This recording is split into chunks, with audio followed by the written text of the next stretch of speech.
What's up guys, welcome back to the full recap of this build. You guys, if you were here for the whole build, you remember we got this thing just in pieces, just in boxes, put some boxes in the back of Kurt's truck and brought it to our house. I don't know the full budget yet, but we're trying to keep it around $4,000. We'll get to that next video, but let's throw you guys back in time really quick. It was about a year-long process for this whole build, so let's throw you guys back in time and show you how it happened.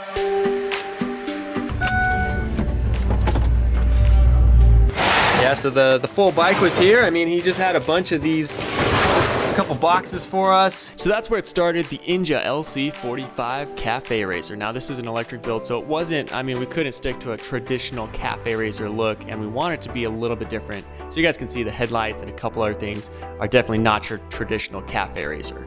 We're just picking up some stock steel to modify the frame a little bit. That's right. Build some battery boxes. That's what's up.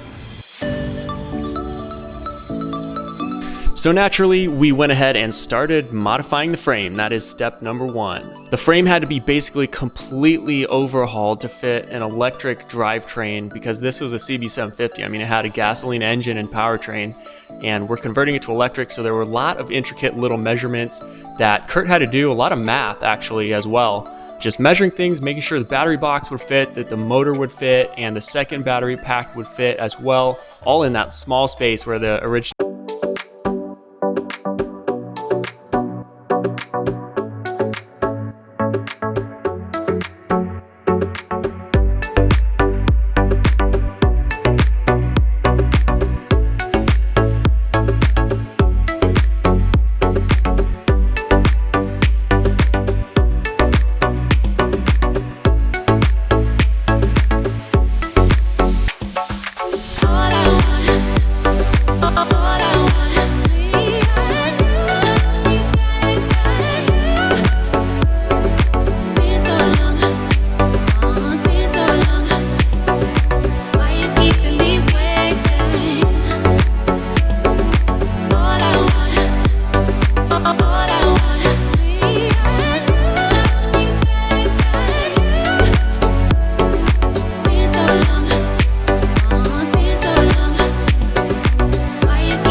I mean, Kurt had no formal education in this. He kind of just learned how to do it off the internet and kind of just picked it up and ran with it.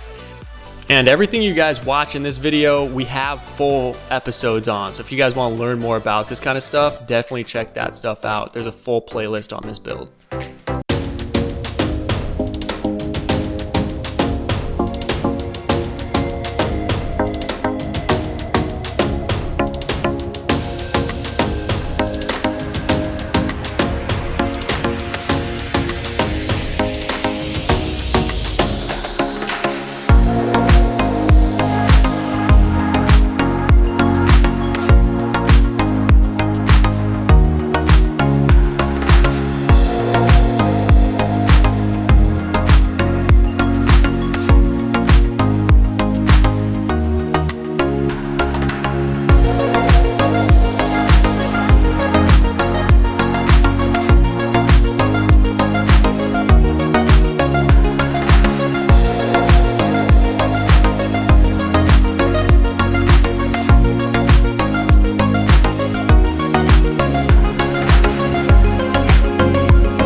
I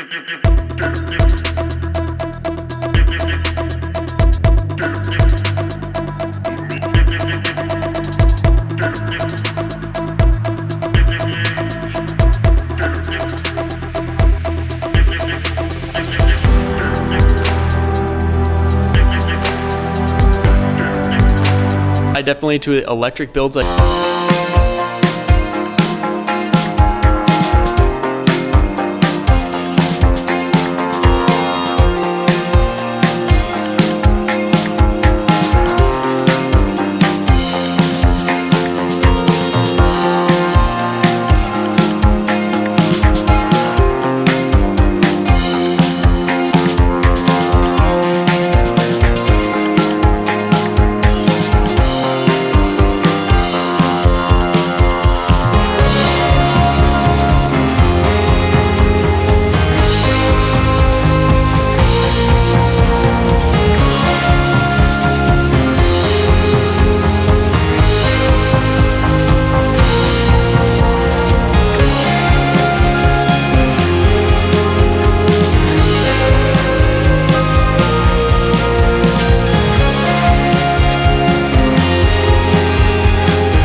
And with those first test runs done, we actually realized gearing would need to be adjusted.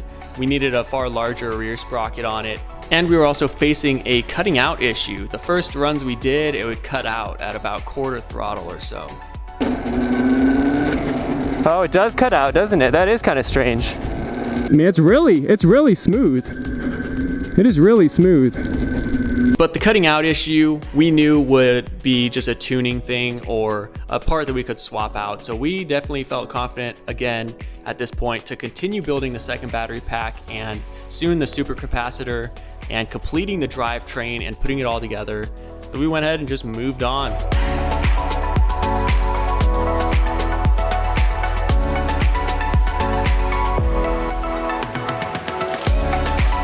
The supercapacitor might not seem like all that much, but it was actually a very unique thing. Nobody else had done it, at least a functioning version of it that we had seen online. So this was the first functioning version of a supercapacitor on a motorcycle online, and we were the first ones to do it. So that was super cool.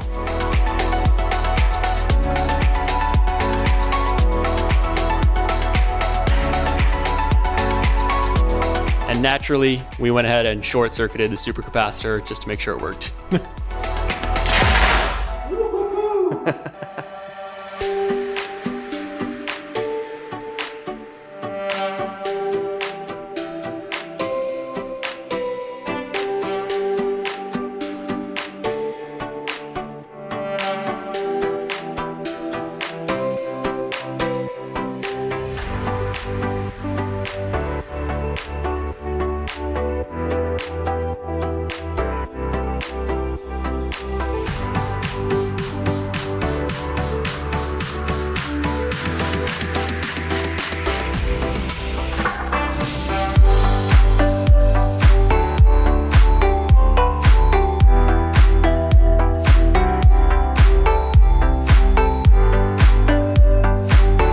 And with another battery pack and a supercapacitor, a little bit more wiring was required, but he dialed that in pretty quick and went on to tuning the bike and getting it on its first test with the second battery and supercapacitor installed.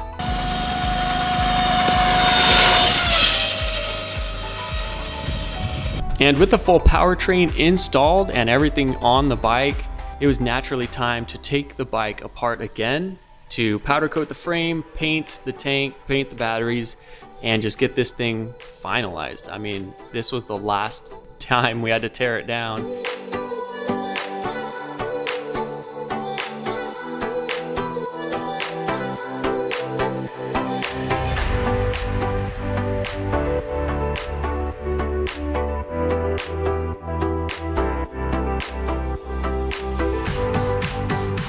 And you guys remember the story. The powder coating place was absolutely awful. They quoted me $225 and they said it would be done the next week. They ended up charging me $460 and it took them about a month and a half to actually get it done.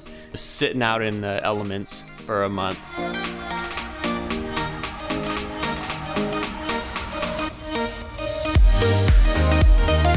But it came back looking really nice after I hounded them to get it done, but that was definitely a huge hassle.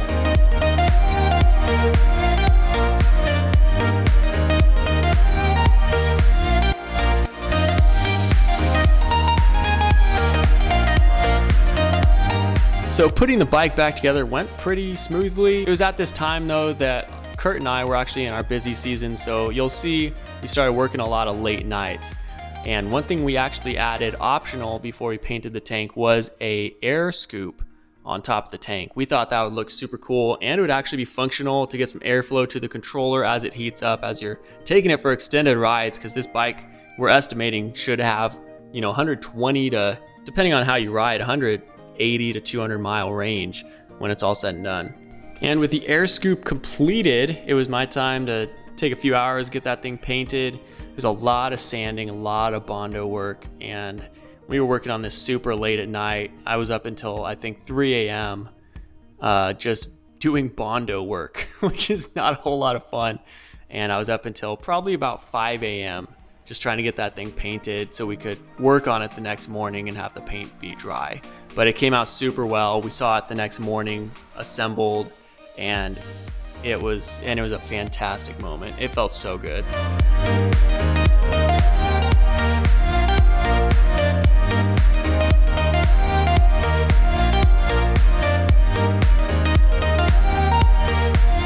So after a little bit more wiring, getting it dialed in, we moved on to creating a fiberglass seat pan. Kurt pushed me definitely to just do a fiberglass seat pan, and it turned out being way easier than expected. I mean, fiberglass is actually super easy to do, and I think it's a good skill to have, so I'm glad he pushed me into learning it.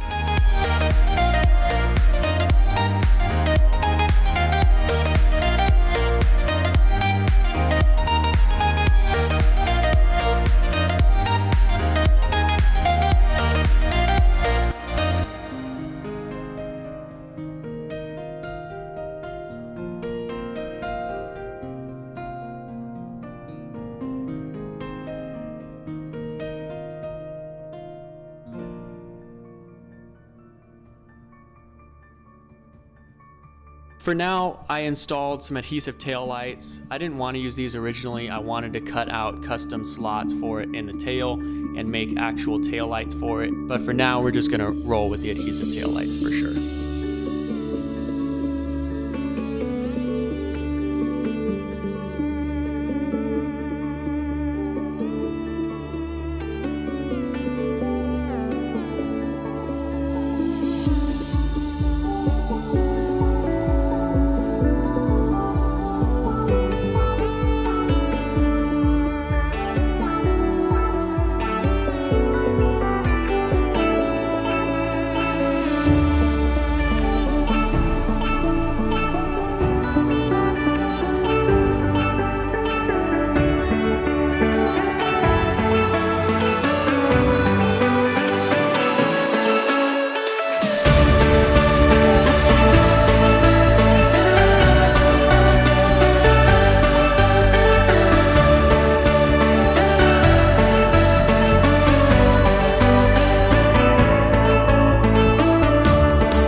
All right, it's the next and final day, I believe. This is the first time we're pulling it out, fully assembled, and pretty much finished up to the sunlight.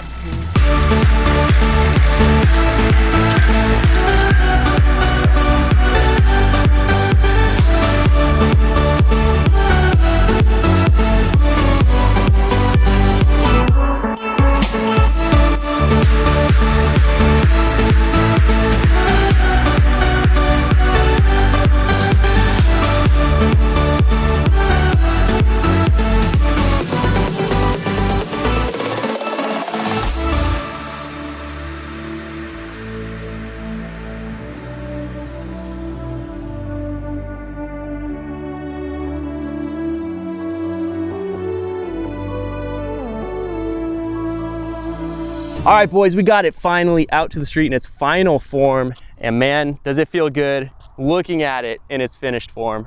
Man, what a good day. So Lord Kurt, let's have you actually go over the powertrain and kind of commonly asked questions you've seen in the comments. This guy, by the way, reads every single comment, sometimes even before me. Anyway, so let's have you just go over the powertrain. Everything you think is important, let's just have you cover if you don't mind. Sure, let's do it. So start off with the batteries. We got two battery cases that actually operate as a single battery. They're both lithium iron phosphate. They're both 32 cells, 102 volt nominal. They're connected in parallel at the discharge point right here from the small pack, and then here from the main larger pack. They're also connected at the cell level though as well. So each of these wires connects the two similar cells, 1 and 1, 2 and 2, right? For every single cell. So the BMS in this case can control both of these as a charging, discharging, balancing. So it works really as one battery, just fits the form of the bike better in two cases. That's paralleled with the supercapacitor on the bottom, which is 117 volt capable, and when you put everything in series and the capacitance changes, it's actually 11 farads at 117 volts capabilities. This basically was intended to be able to supply the pulses as the controller asks for pulses from the battery. Anything that's not able to provide, it can be supplemented by the supercapacitor sending that stuff in. So that's there in parallel with it. It's feeding the controller up top, which is under this gas tank here, which is now attached down permanently. It feels kind of weird. We have the Kelly controller, 96 volt nominal, which is right up to 120 volts, which is within our specifications. And that's a 600 phase amp controller. As it gets closer to max operating, it can send out higher battery amps to the motor. It's a sine cosine controller, so it doesn't actually need Hall sensors. So it's kind of unique. There's not a lot of controllers that do have this capabilities. It's kind of similar to what the Sevcon controller could do in that sense. So either of those two controllers can work with this setup. The motor that it sends the power to is the ME1507, which is rated up to 60 kilowatts peak, roughly. It's very overpowered for any system that we could throw at it. So basically this could operate a small car, and it's now never gonna be a point where heat becomes a problem, where current capabilities becomes a problem. That is good up to 144 volts roughly. You can push them higher, but obviously they just produce more heat, so we're not going to get there. This is built by a company in Wisconsin, super cool motor. I think every motor that I do a controller with that's not coming as a kit, I want to get a Motenergy motor for it. The next one we're going to do is actually a smaller version of this for a go-kart, which stay tuned if you're watching along with that. Yeah. Max RPM on it is 5,000 RPM with the voltage that we have set up, so we geared it according to that specification to get a top speed that would still give us pretty good acceleration. We may still play with that at some point. It's not been totally finalized, but as it stands now, it gets you highway speeds, and what more could you want, really? Yeah, and it keeps up with traffic, no problem. Yeah, so. And we're gonna get a lot of range out of it, so ultimately, if you're using it as a commuter, you'll go as fast as you need for as long as you need. Yeah, and that's the intended purpose. The goal. Yep. Yeah. Within that, then, we have this all converted underneath here. We have a lot of cables that are managed. There's a contactor that will allow it to open or close. We turn the key off, everything shuts down. There's no risk of anything short-circuiting or just causing issues, unless it's internal in the battery, which I made sure it wouldn't happen when we built it. That's converted to a 12-volt system, so there's a DC to DC converter that controls everything else. So you turn this on, it closes the contact using that 12-volt system. And then it has the ability to send normal, like you would with a motorcycle battery. It provides all the auxiliary systems, which is converted to 5 volts for our display here. So there's like 3 different voltages running on this bike, but you can see there's a lot of stuff that went into it. It's all controlled through a relay as well. So safety features, it's got a high current capability in every system that needs it, and really that's kind of the rundown from Powertrain side. So Kurt handled pretty much everything on the powertrain and fabrication. A lot of fabricating he put into this. Basically the lower end and the front of this bike, he fabricated all that just from steel tubing and sheet metal. Even the battery boxes he created, I mean, from scratch. And then I handled body work and accessories, that kind of thing, headlights, taillights. You want to actually mention the sprocket? I don't know if you talked about the sprocket at all. I didn't mention this. So we had, this is a what is it, 630 chain. And so there was not a sprocket that we could find with the right gearing for what we needed that would be able to get the, you know, RPMs correct with what we were running. So this is actually a custom sprocket from sprocket specialists. They're pretty cool. You can even just message them on an email and say, hey, I need one that's this, that has these specifications, and they'll say, yeah, we could do it. This one's a 57 tooth, I believe, and you can't find them that large in that chain specification. So that one's pretty cool. They do cost about $100 for a custom sprocket. So that was one of the things you're like, I don't want to spend it. But still not bad though. It's a nice, I mean, it's a custom aluminum sprocket that's built to specifications. You can say what your bike model is and they'll just send you one that fits with whatever teeth you need. That's crazy. So that's a pretty cool thing. That's awesome. Nothing available online for anything else that met that. Yeah, but besides that, yeah, wheels, everything are stock CB750. The frame was stock CB750. Tank is stock, except we did actually modify that. You guys saw in the video for an air scoop. We also cut this off, which used to be like a second seat. Yeah, here. true that. So we chopped here and then made a cool back for it, popped it up. Yeah, and we actually just finished the seat up like a night ago, and it turned out pretty well. This was the first time we had ever tried to upholster. The upholstery shop we actually went to, the guy I normally use, he was 4 months out, so we figured we'd just do it ourselves and actually try to learn the skill. It turned out pretty okay for the first time.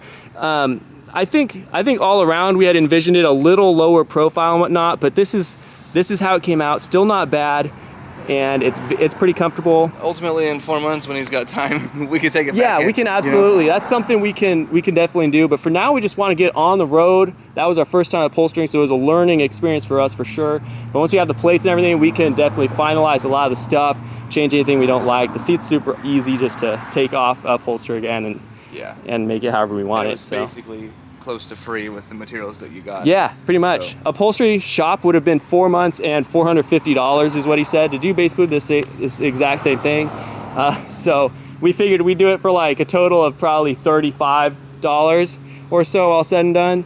And it came out pretty well and a lot faster. So otherwise, you guys are waiting for this video. Yeah, exactly. You guys would have had this video 4 months from today. How about that? That's pretty much it. The shocks Dimitri actually sent the previous seller. He actually had a lot of parts for this thing. He actually had a Cafe Racer seat pan stuff, but we didn't like it at all, so we fabricated our own. But besides that, it's pretty much all stock. And if you guys do care about like specific parts, I won't go over everything, headlights, everything. I'll kind of just leave it all in the description if you guys want to check more into it. I think I'll have a blog post up actually on our website as well, how to kind of just a step-by-step with this thing as well. So we'll probably be working on that in the next few days and posting that as well. So any final thoughts, Lord Kurt? What do you think? No, I'm excited. We had this idea. I pitched it to you. I was like, look, I got an idea. And 1 year later, here we are. You know, a long time, but it was a lot of good learning that happened in the process of that. Well equipped to make cooler projects with more precision and less guesswork on some of the stuff, having 100%. Done it all before. Yeah. So it was a great process, and the product is great as well. Man. You know, obviously still little tweaks here and there. Yeah. We'll change things once in a while, send updates out probably, but yeah, it's basically done, dude. It's incredible. It is such a good feeling just looking at it right here, you know? That's crazy. So let's actually get this thing on a ride. Now that we kind of recapped and kind of just told you guys all about it, let's get it on its first ride in its finished form and just see how it looks in the sun riding down the street.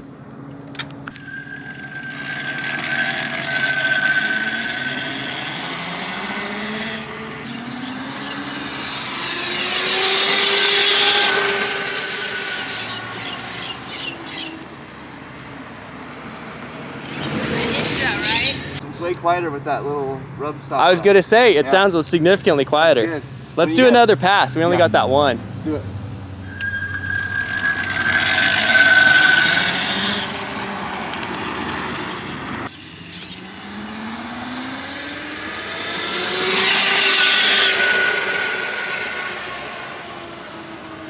That is a bike that nobody would not look at. Anywhere you go, people are gonna be looking at that thing.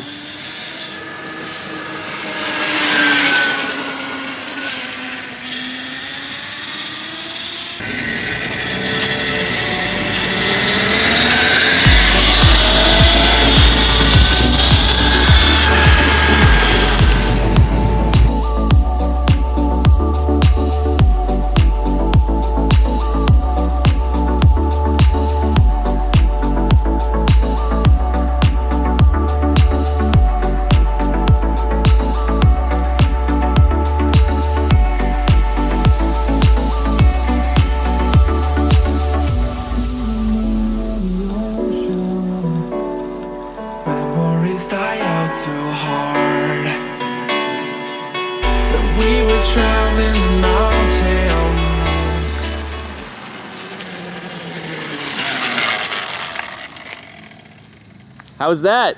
Feels good. Rides Dude, nice. that is awesome. Yeah, rides really good.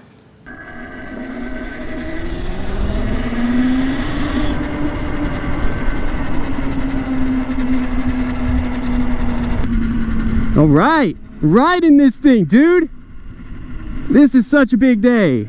Man, having a nice seat on the bike, it feels like a real motorcycle. What a good day. The brakes are okay, but it's just old technology. The bike gets up there, it picks up. Not bad. I won't get too crazy with it today, but let's crank it just a little bit.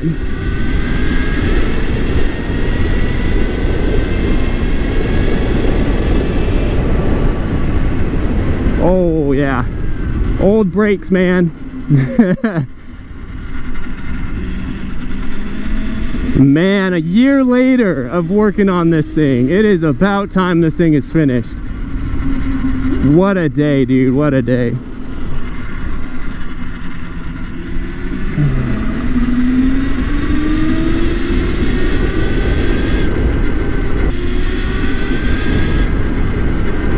We'll have to figure out the chain guard issue. Kurt, we were just riding it around, getting some cool shots, and he noticed that the thick rubber we had put there worn down, and it is kind of touching the frame now. It's not super bad, but it still is. So yeah, there we go, dude. It's finished.